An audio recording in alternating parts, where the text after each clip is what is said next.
forms the outer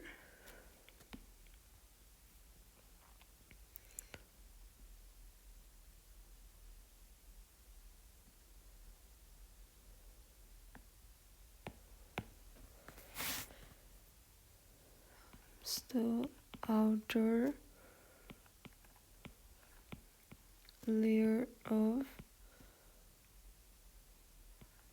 the skin.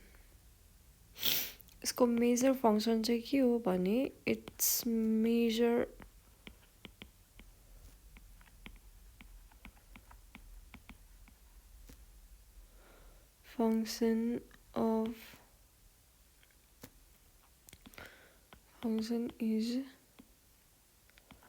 function is provide protection provide गर्छ and conduct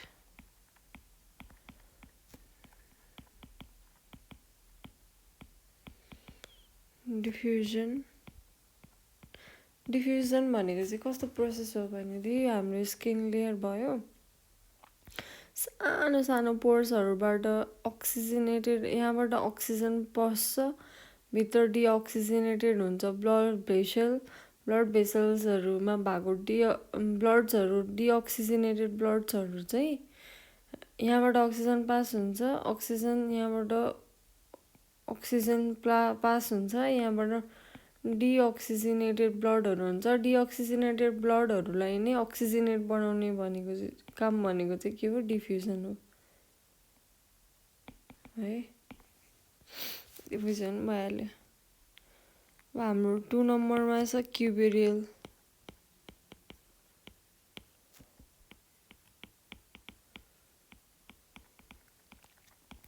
Cuboidal epithelium भनेको चाहिँ के हो भन्दाखेरि this epithelium consists of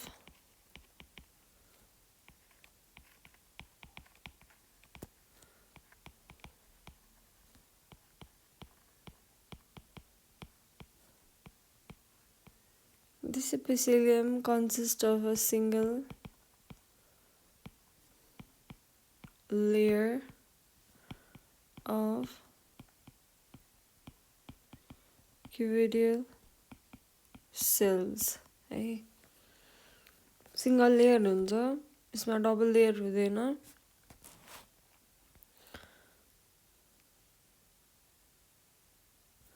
अनि हामीले कसो भने माथि पढाएको थियौं नि हैन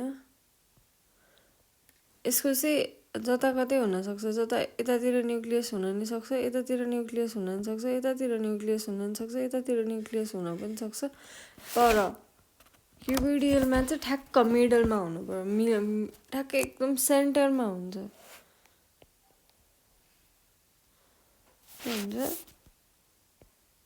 cell has a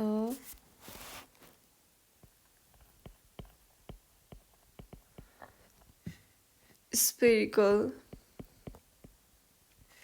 nucleus at the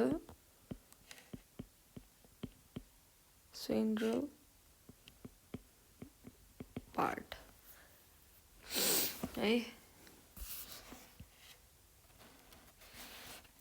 कहाँ पाउँछ त भन्दाखेरि कुन पार्टमा पाउँछ ठिक छ यसको स्ट्रक्चर बनाउने त यहाँनेर यसको स्ट्रक्चर कस्तो हुन्छ भने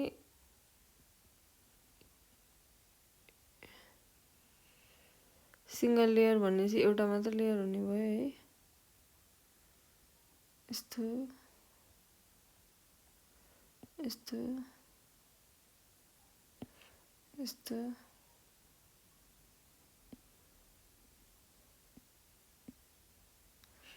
यस्तो एकदम सेन्टरमा स्फेरिकल शेपको सेन्टरमा ठीक छ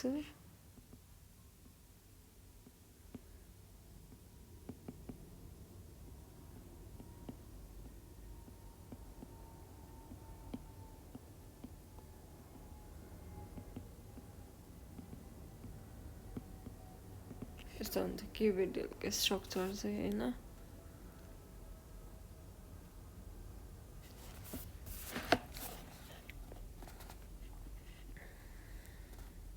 यो कहाँ पाउँछ भनेदेखि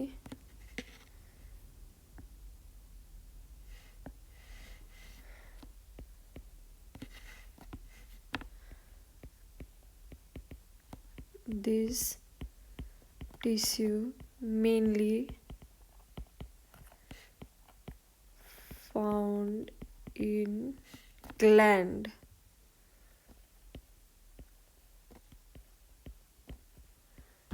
glands and it also forms the lining of the duct.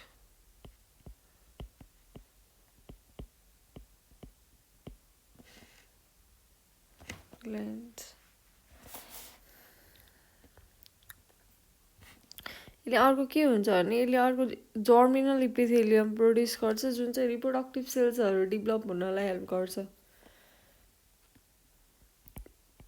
It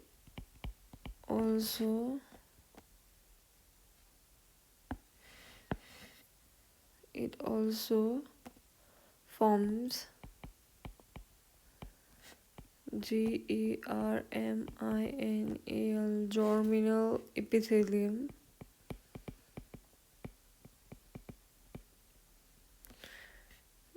that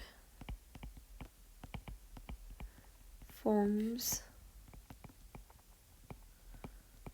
reproductive cells. ठिक छ। अर्को छ हाम्रो columnar.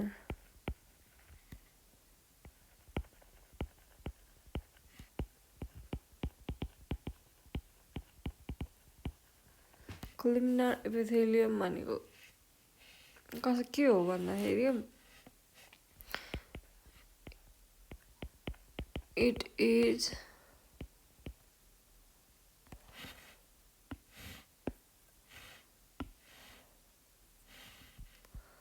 ठिक छ made up elongated cells and arranged on the basement membrane. Basement membrane भनेको हामीले माथि केमा पढेको थियौं भने माथि हामीले बेसमेन्ट मेम्ब्रेन भनेको उसमा पढेको थियौं है स्क्वामस एपिथेलियममा पढेको थियौं है elongated cells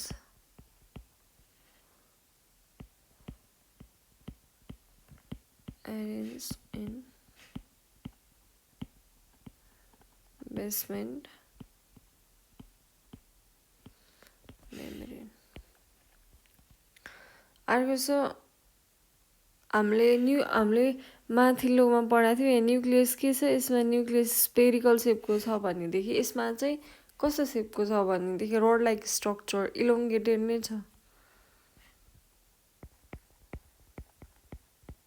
Nucleus is also elongated and कहाँ पाइन्छ near basement found near basement. यसको स्ट्रक्चर हेरौँ त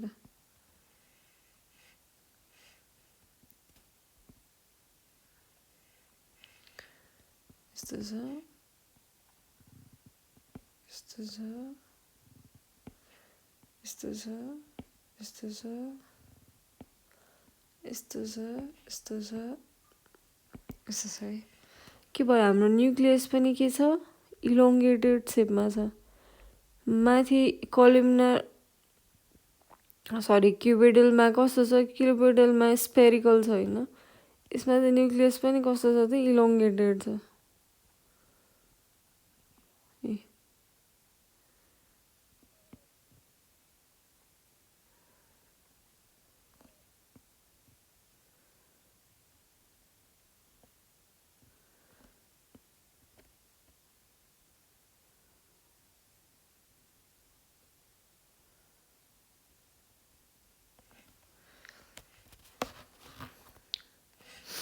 बेसमेन्ट भयो,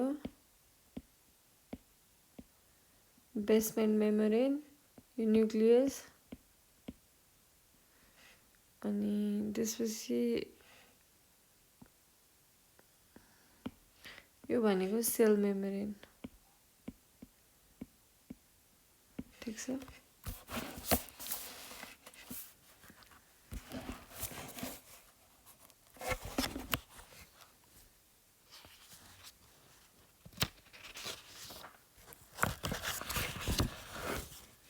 अब यो चाहिँ कहाँ पाइन्छ त भन्दाखेरि it is found in lining of stomach. हाम्रो स्टोमकको प्रेजेन्स नै यही सेल्सहरूको कारणले भएको हुन्छ। Intestine,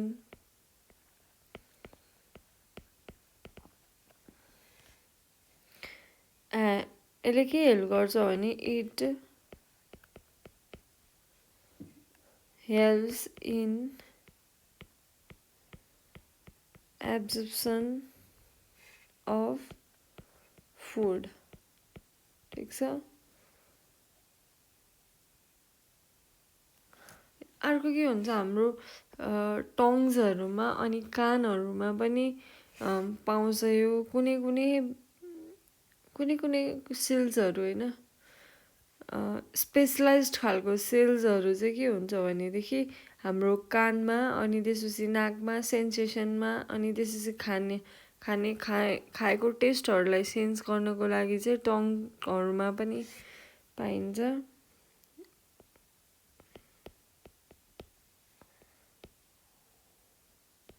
Specialized for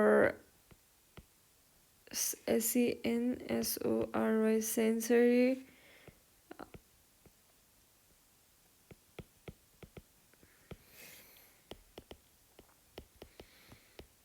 inside the nose, the ear, and the tongue.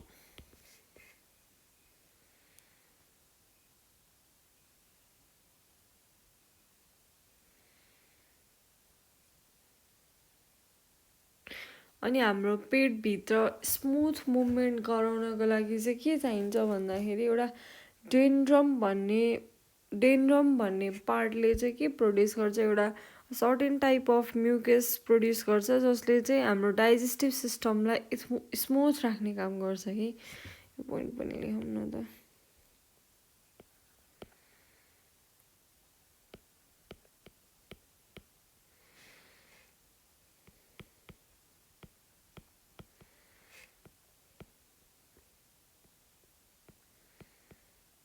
Mucus which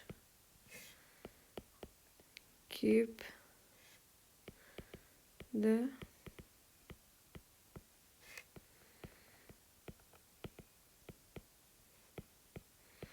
inner surface of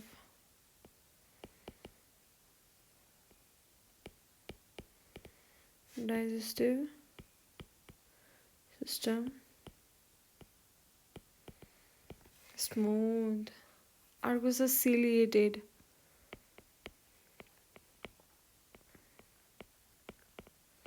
Ciliated epithelium.